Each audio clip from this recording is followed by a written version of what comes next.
Bismillahirrahmanirrahim. Assalamualaikum warahmatullahi wabarakatuh. Selamat pagi semua.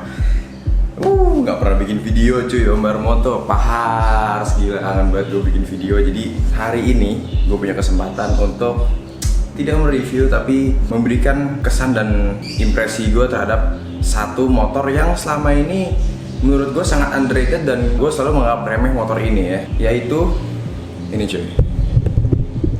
Nah, ini nih. Apa tuh? Bentuknya apa tuh? Jadi itu Kawasaki R6N tahun 2012 dan bukan punya gua, dan motor itu udah melalui setidaknya modifikasi yang mungkin kalau di total itu harga modifnya aja udah bisa ngebeli motor itu juga dengan harga pasaran yang sekarang. Karena modifan-modifannya kayak cebet parah dan ya langsung aja ke motor.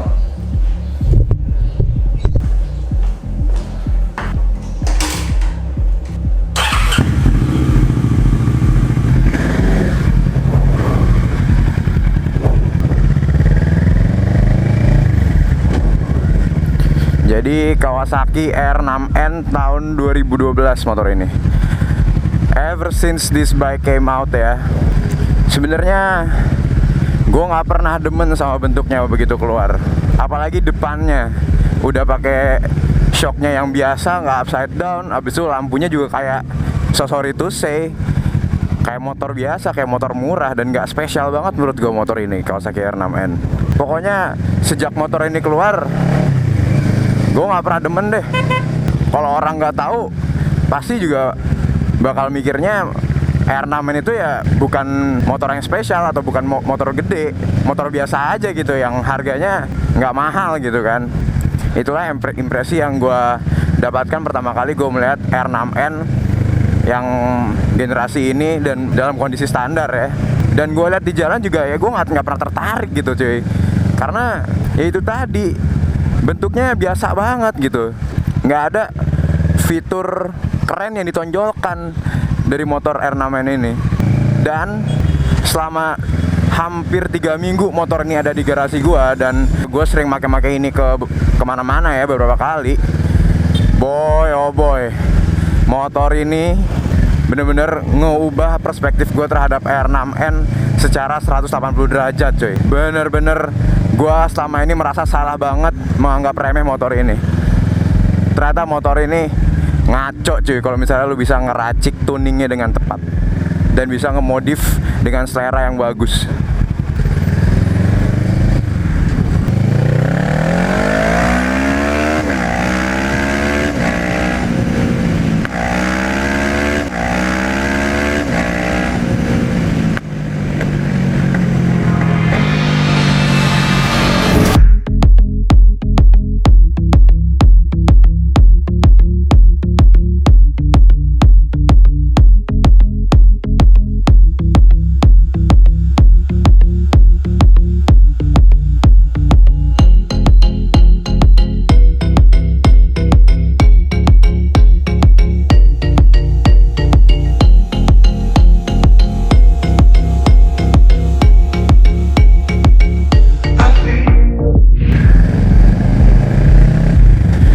Jadi list modifikasi motor ini sangat banyak dan listnya endless ya. Kita mulai dari depan aja udah ganti lampu pakai daymaker gitu modelnya yang kece banget, masuk banget sama konsep mobil motor ini. Habis itu shock depan gue nggak tahu nih pakai upside down dari motor apa, kayaknya sih pakai punya Kawasaki juga tapi yang mungkin ZX-10 kali punyanya, atau nggak tahu ini punya motor apa ya, dipasang ke retrofit ke sini. Habis itu ini handlebar udah ganti, udah pakai grip Rizoma, mirror juga Rizoma, ini clutch brake tank ya, apa sih namanya, Rizoma. Handle-nya ini udah dua-duanya Evotech, belakang udah pakai tail tadi RNG, lampu belakang juga udah ganti juga jadi yang 3-in-1. Menurut gua motor ini ECU-nya udah diganti atau di refresh atau di remap, yang pasti udah dimodifikasi ECU-nya, karena gua pernah nyoba R6N yang standar dan tenaganya tuh nggak pernah segila ini menurut gua. Motor ini tenaganya gila banget. Padahal kalau misalnya gue baca speknya di internet, horsepowernya itu kalau standar sekitar 70 dengan torsi sekitar 60. Untuk ukuran motor ini jelas besar ya, dengan berat yang nggak begitu berat juga. Ternyata ini motor menurut gue enteng. Tapi ya dalam kondisi modif kayak gini, katanya punya motor, nih motor juga udah diet sih, nggak pakai fairing kiri kanan juga. Dan yang gue suka dari modifikasi motor ini adalah yang punya motor ini tuh bener-bener ngerti banget ngekonsep motor, semua modifikasinya selaras dan nggak ada part-part yang nyeleneh atau nggak masuk sama konsep gitu cuy. Mesin dengan ECU yang udah dimodif ini dipasangkan dengan knalpot Two Brothers Racing yang suaranya cuy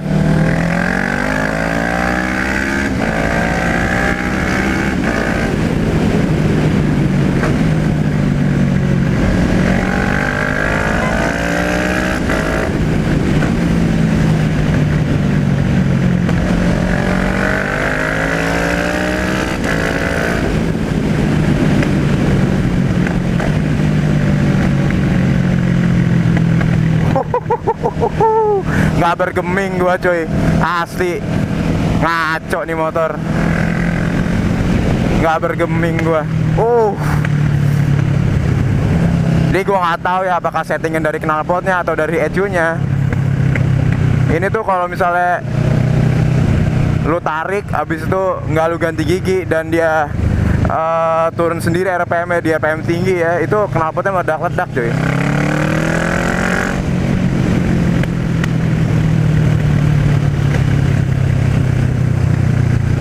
Wah gokil nih motor.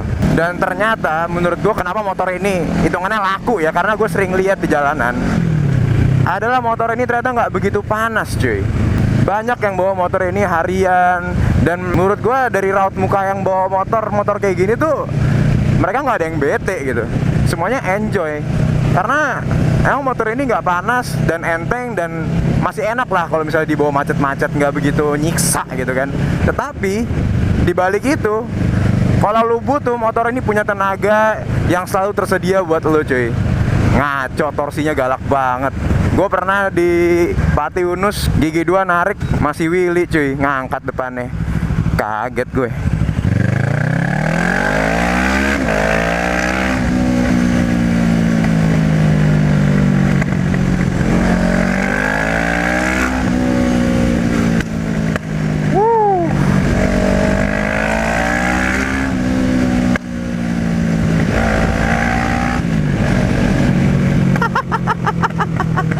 Gila, seneng banget gua sama popping dari exhaustnya ini Two Brothers.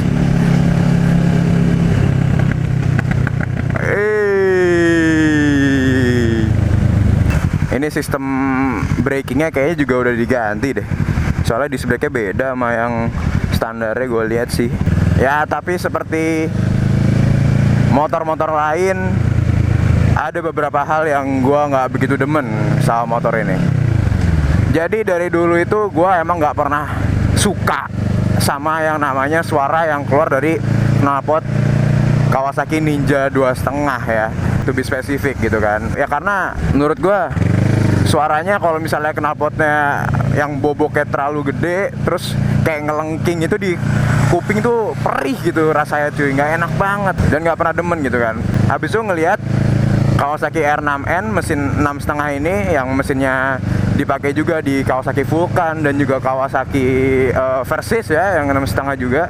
Ternyata karakter suaranya sama Ninja 2,5 nggak beda jauh, kayak gini gitu kan. Dan gue merasa kecewa aja gitu cuy. Maksud gue motor torsinya bagus, tenaganya bagus, tapi sayang karakter suaranya kurang catchy dan kurang ngejual menurut gue. Karena gue jujur nggak demen. Tapi jelas ya sama Ninja 2,5 ini beda lah, lebih ngebas lah suara yang keluar ini.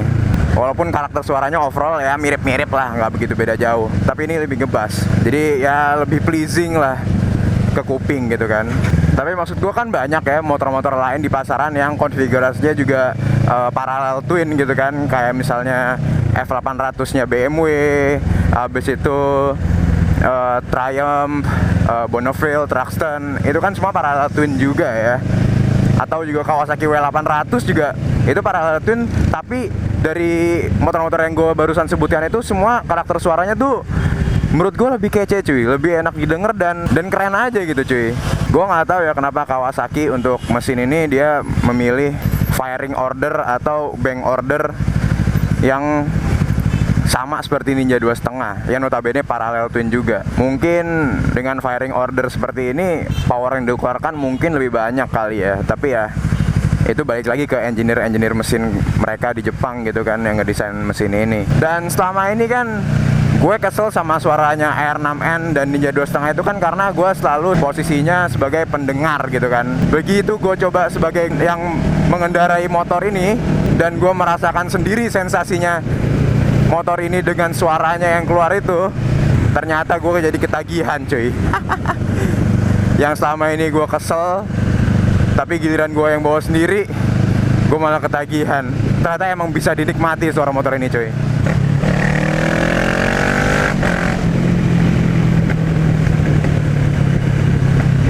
Apalagi ya yang harus dibahas dari motor ini?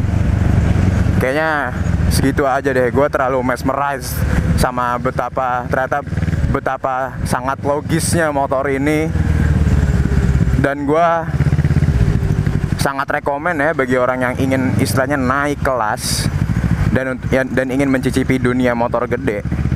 Silakan consider motor ini second nggak apa-apa, tapi yang penting cek aja kondisinya. Menurut gua R6N ini motornya awet sih.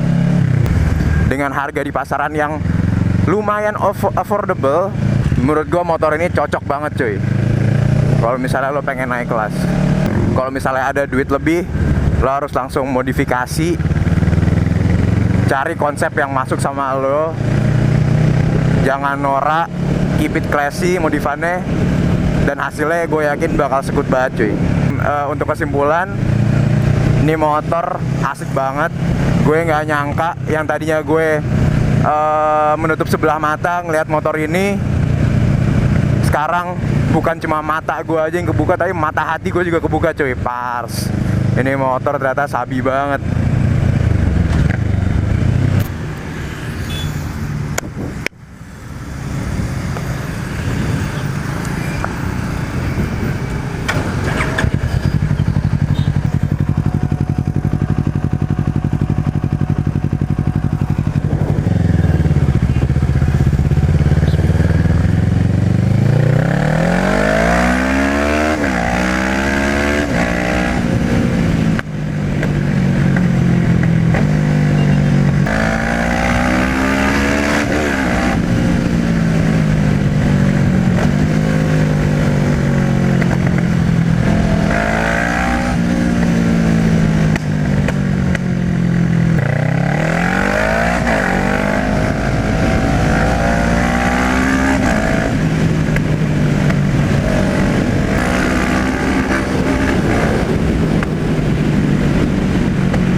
Loh, kamera gua mana? Tadi di sini. Ya Allah, hilang dong. Aduh, goblok banget dah. Astagfirullahaladzim. Ya Allah, hilang. Aduh, pahit. Dari sini cuy, gue jepit gitu pakai klem. Allahu Akbar. Aduh, bete anjrit. Ya Allah. Astagfirullahaladzim. Aduh, berarti kagak jodoh tuh emang tuh kamera. Untung gratis. Tapi ininya, jepitnya yang gue baru beli. Ya Allah, gue baru beli kagak ada seminggu itu murah jepitnya. Bisa copot sih jepitnya. Aduh, suram. Aduh, surs ketus. Aduh, bete banget gue anjir. Ah elah, terus hilang segala dah.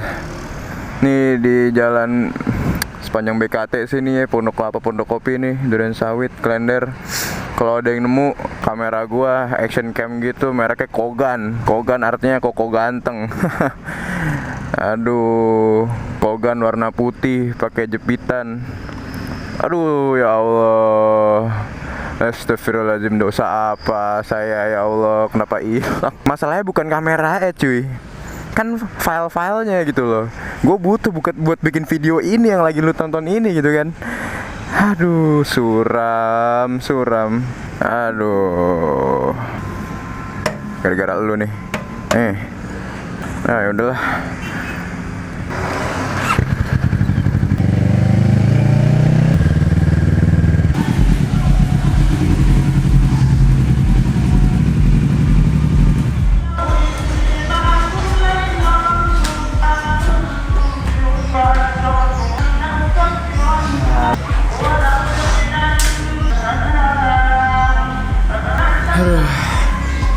Ya, jadi seperti itu ya.